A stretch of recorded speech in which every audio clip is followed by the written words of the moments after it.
my name's Tash and my business is Heart and Design. I'm an artist in the UK and I love the whole idea of creativity helping us with our mental health and our well-being. And I'm trying to spread that to as many people as I can through my social media. We're doing a daily activity at the moment, a daily challenge. You can come try and follow along with some of them if you think you can, if you have the resources. If not, just come and watch and learn. So what we're doing is we've got a bag here and it's got lots of different, I'll show you inside, cards inside, and I take one out a day, sorry, one out a week.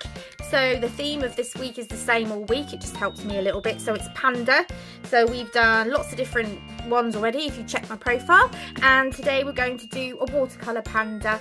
So let's get started and see what happens. Okay, I do like to mark an area where I'm going to do my sketching, and I'm using a micron pen because we're doing watercolours. These are waterproof pens and they won't run when you do the watercolour drawing.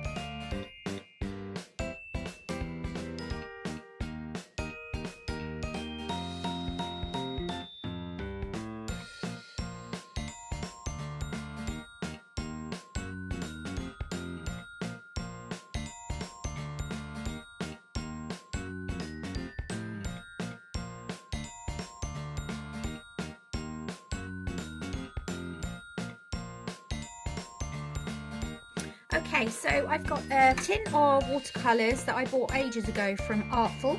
They're really nice, they're highly pigmented. I do have other ones, but this is a nice small set for a daily activity. I'm also using a round watercolour brush, just giving it a little swill out, making sure it's wet. I always make sure as well I have a rag on hand when I'm painting, so I have that on my lap if I need it. Now there won't be too much to do here today because we've watercolour is quick and it's only a little drawing.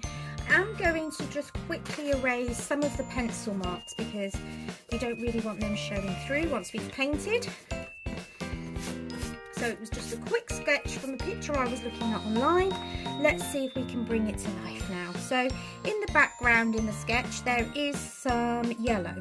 So what I'm going to do is put some yellow down, but then I'm going to push that yellow around. I'm going to try and go behind there because I don't want to mix that yellow in with the green, otherwise they'll become like a really yellowy green. Okay, so just keep adding the water and pushing it round, and eventually you'll get what you want and it will dry out quite quickly, so you can start working in other areas. But don't start working in other areas until it has dried out. I'm just going to quickly dry it. Okay, that's all dried.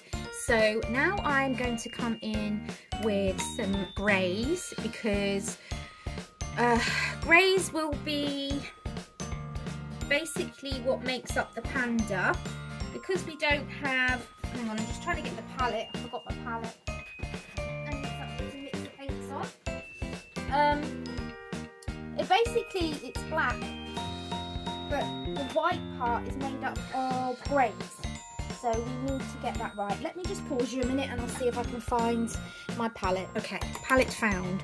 So I'm going to get some of the black basically and water it down until it becomes more grey. You could mix in white if you wanted to, but you don't need to. The act of watering it down will make it slightly grey. So I'm just going to bring it in and kind of patch it in places where I can see there's grey fur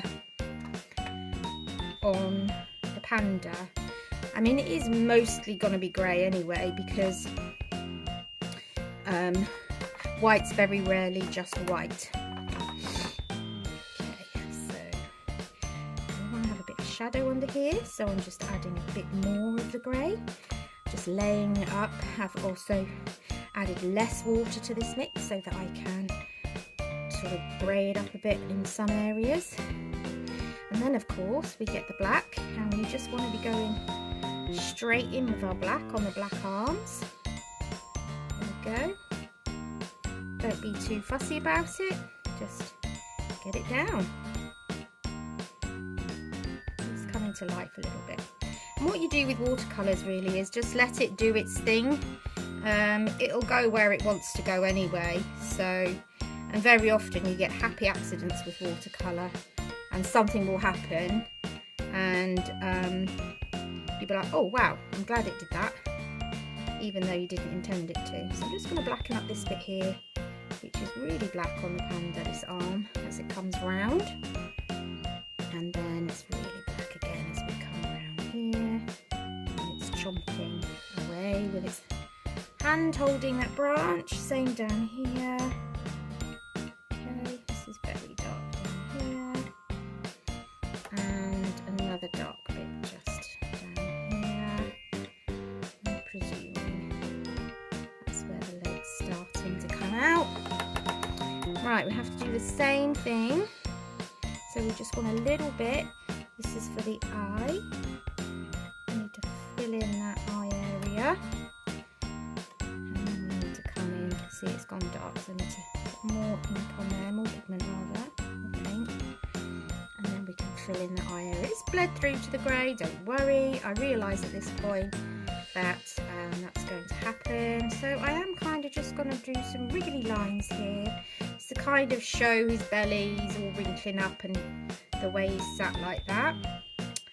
Now, pretty much done with the Panda. We don't need to do too much more, although I will just come around on the mouth area because this here should be a lot darker than anywhere else. And oh, we mustn't forget the nose. There we go. There. Okay. So the next thing to do is just to fill in some of these palms here with a green. So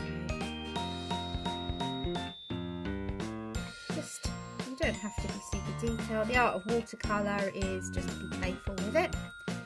You can just pop a bit of green on there.